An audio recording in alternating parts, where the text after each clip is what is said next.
padre Rosivaldo Mota e, como formação em nível de igreja, eu sou teólogo e, em nível geral, eu sou formado em comunicação e semiótica. Atualmente, eu trabalho no Santuário de Bom Jesus da Lapa como administrador e econômico do santuário. Me coloco à disposição da turma para aquilo que eu puder contribuir. Na questão social, uma vista que essa ligação entre Francisco de Bento Samar e tempos atuais hoje, de Bom Jesus da Lapa, como a igreja lidou com essa questão? Desse receber desse público na Gruta de Pedra de Luz, e hoje, nesses dias de tanta romaria mundialmente conhecida, da terceira maior romaria do Brasil. Eu vejo que a gente precisa voltar às origens.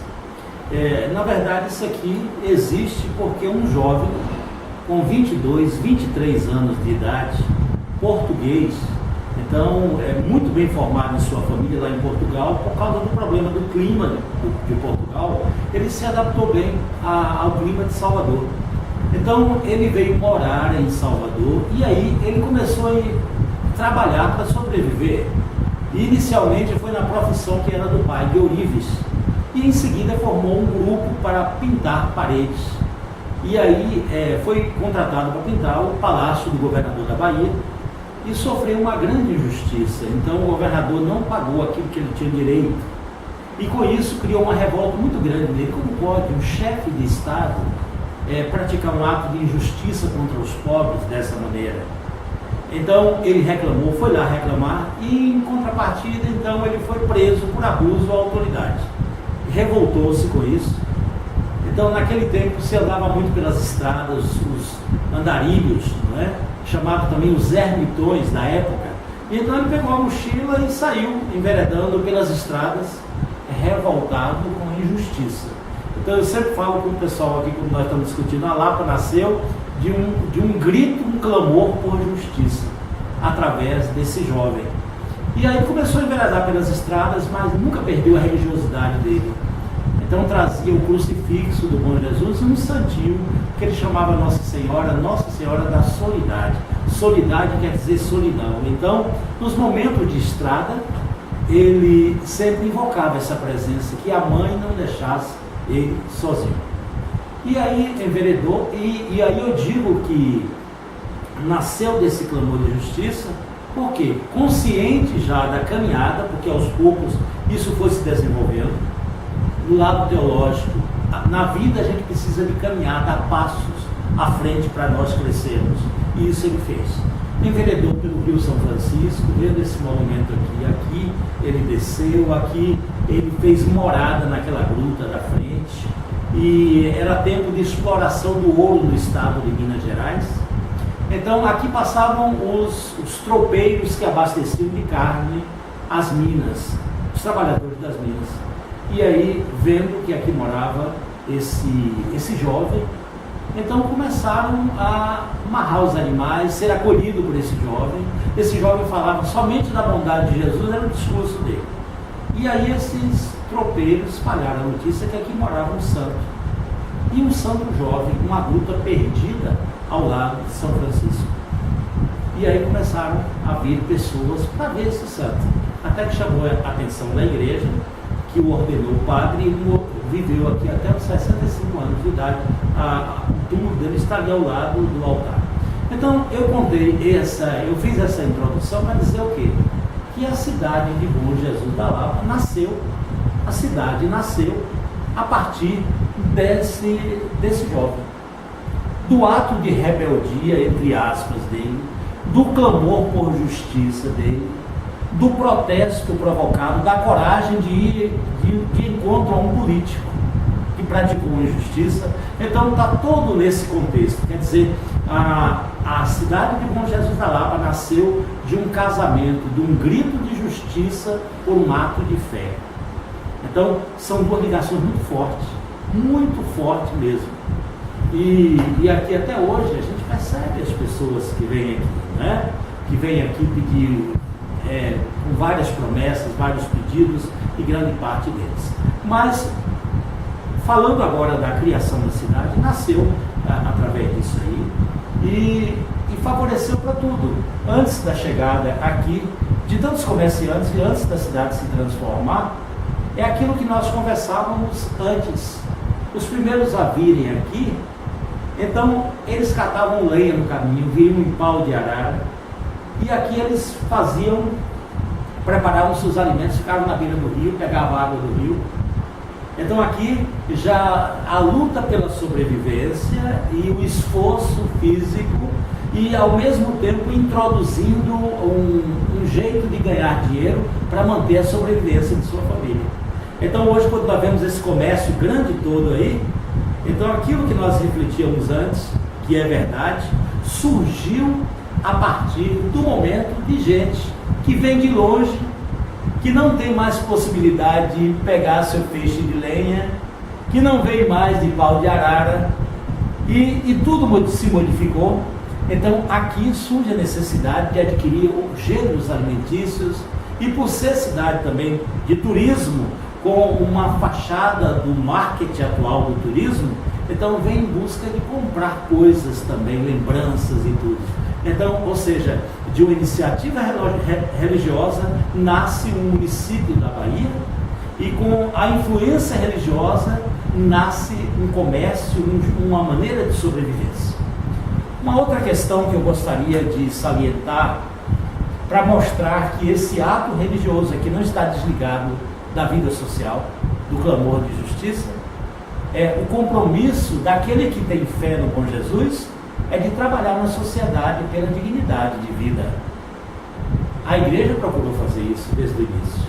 Não ficou ligada somente à fé, só a promessa de Romero que vinha de longe, não. Mas a igreja foi a primeira que montou os colégios aqui na cidade. Então até hoje tem colégios da igreja. Então a igreja se viu no dever de, além do gesto de fé lá, trabalhar também para a cidadania, esse termo que a gente usa muito hoje, através dos colégios. A maioria dos colégios bons da cidade eram da igreja. Depois, na assistência aos idosos, então foi montado um abrigo que não é só do Bom Jesus da Lapa, naquele tempo funcionava para toda a região, que funciona até hoje. Nós estamos com 60 idosos bem cuidados no abrigo da cidade. Depois, fora isso, na área social, a igreja procurou também, já que nasceu de um grito de justiça, um clamor de justiça, essa cidade, nas grandes enchentes, é a igreja que deu assistência, na busca de alimentos para matar a fome desse povo nas enchentes. É esse bairro chamado Solidade, atrás do morro, esse terreno era da igreja. E a igreja, depois da enchente aqui, em uma das ilhas, então distribuiu terra para que aqueles moradores das ilhas fizessem casa, atrás do morro aí, esse bairro da Solidade. E continua até os dias de hoje, trabalhando nessa área social. Hoje nós mantemos, o santuário mantém um projeto chamado Mãos que Criam, lá nas casas populares, de mães que fazem artesanato para venderem na romaria, para adquirirem seu sustento. O santuário mantém 20 guias turísticos de famílias pobres e dá tudo que é necessário para eles tirarem também daqui o seu sustento. Nós mantemos 15 crianças, filhas de famílias pobres, na escola de futebol lá no Braunão, para também direcionar a vida através do esporte. O santuário mantém os atletas, 2 atletas que correm corridas de atletismo na região, que já correram na São Silvestre, são patrocinados pelo santuário.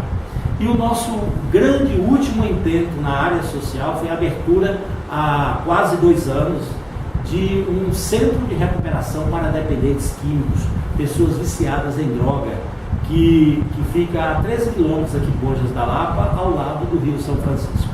Então, aquilo que a história, como ela nasceu, desde o grito de clamor de Francisco, aquele que é o fundador da cidade, então está ligado a essa área social, a reivindicação pelo direito dos pobres, a assistência dos pobres. A fé que ele tinha no Bom Jesus está ligada diretamente naquele Bom Jesus que disse: eu tenho pena desse povo que não tem o que comer. E não ficou na pena, porque pena não mata a fome de ninguém. Então o Bom Jesus foi cuidando de direcionar para que o problema fosse resolvido.